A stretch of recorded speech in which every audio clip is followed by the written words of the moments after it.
what's China's endgame here, and how should the West respond?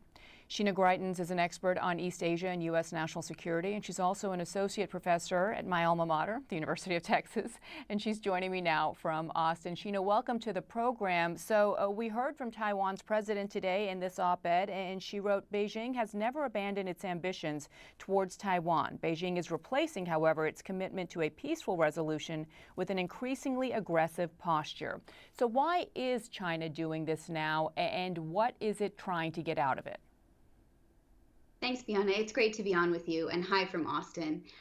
Over the weekend, what we saw is that China sent a large number of planes into Taiwan's air defense identification zone. And an air defense identification zone is a space around the island of Taiwan that extends beyond national airspace. National airspace actually only extends about 12 miles from Taiwan's coastline. And so a lot of countries choose to have an air defense identification zone, which is larger, to give the country and the military time to respond to incoming foreign aircraft if they need to. And what was concerning about the planes that China sent was the number. It was actually more in 4 days than the entire previous month. But also the specific type of planes. There were some planes that typically don't do these kinds of flights that we've seen in the past, and the timing. So they're practicing doing these flights at night. What that suggests is that China is practicing and trying to gain some very specific military advantages by conducting these types of operations.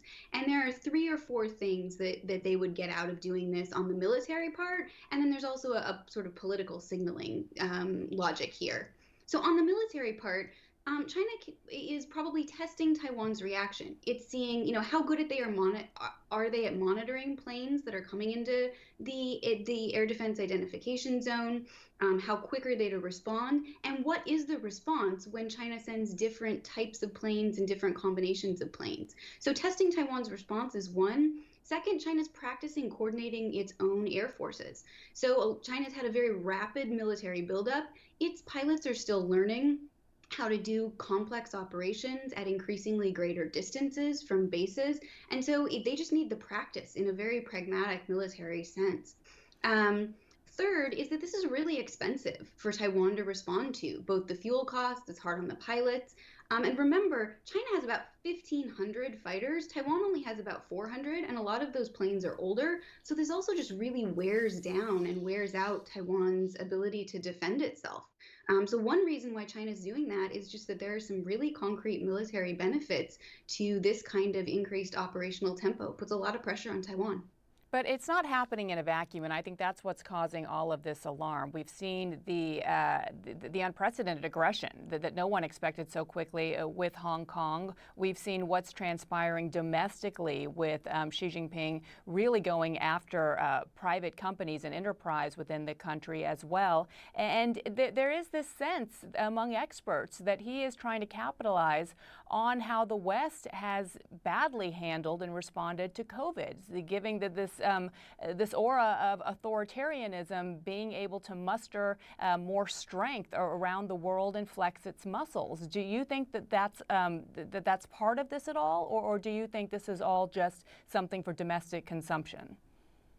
Well, I think it is for domestic consumption, but I also think you're right that this is about a changing China's role and place in the world, and specifically a vision that Xi Jinping has of putting China at the center of the world stage. So yes, you're right that this did take place over probably the closest equivalent that the PRC has to the 4th of July. So it's a national holiday.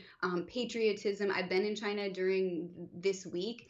And patriotism is on sort of full display. It's at a very, it's running very high. There's often a military parade where new military hardware is displayed. And so, that domestic context is part of this. But yeah, Xi Jinping unquestionably has taken China in a direction that is much more repressive at home, the crackdown on tech, but also in Xinjiang, in Tibet, and in general on religious and ethnic minorities and citizens more broadly with the buildup of the surveillance state.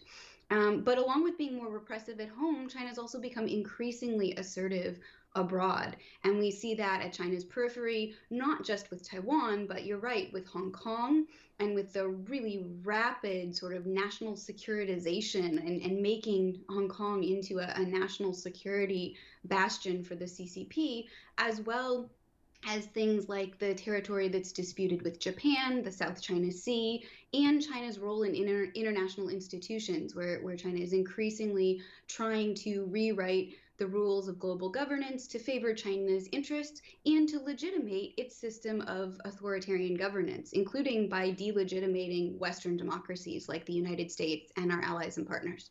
Yeah, it does seem to be a test of Western countries as well. And the U.S. policy for many administrations has been one of strategic ambiguity here and not having specific policies, at least publicly displayed, in terms of what the U.S. would do if, in fact, China did take over and invade Taiwan. I'm wondering, from your perspective, is it time to change that policy given the actions that we've seen as of late from Xi Jinping? Should we be more, I know that there are more alliances. Obviously, the AUKUS deal recently is one example. President Biden speaks of the threat from China repeatedly. He's kept many of the same policies from trade on down, and the tariffs are still in place against China. But is there more that the U.S. could be doing vis-a-vis Taiwan? I don't think that this is necessarily the time to revise strategic ambiguity, in part because Taiwan hasn't asked us to. And the people of Taiwan, as President Tsai's op-ed mentioned, really should be the ones who get to decide their own fate and their own status. And the United States has always had a very clear commitment that whatever Taiwan's status is, it has to be resolved peacefully, right? That's not at all ambiguous, that commitment on the part of the United States.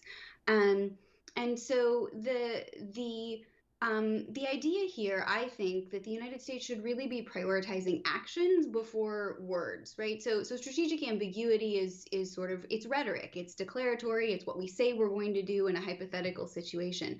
But the reality is there's a lot that needs to be going on the ground to build up Taiwan's ability to defend itself from either an outright invasion or maybe even more likely a situation like a blockade, where Beijing tries to force Taiwan's capitulation without actually invading, but by putting economic choke points or a blockade around the island to try to force it into submission or capitulation. And the reality is that the United States, Taiwan, and other allies and partners in the region are not very well prepared for that whole range of scenarios. So I would really like to see us thinking about and planning for these types of contingencies, and really making sure that that commitment to a peaceful process is upheld. You're right. Xi Jinping sometimes, still talks about the need for peaceful unification, but he's also given some signals that he might have a sort of narrower timeline. And it's pretty clear at this point that the PRC's goals as it relates to Taiwan are longstanding and really aren't changed. That's first to deter independence, a declaration of independence by Taiwan, and second, to pursue eventual unification. But it seems like, and what there's a lot of debate and concern and anxiety about, is that it used to be that the time frame was long and really indefinite, and both the timing and the tactics under Xi Jinping are much more up in the air.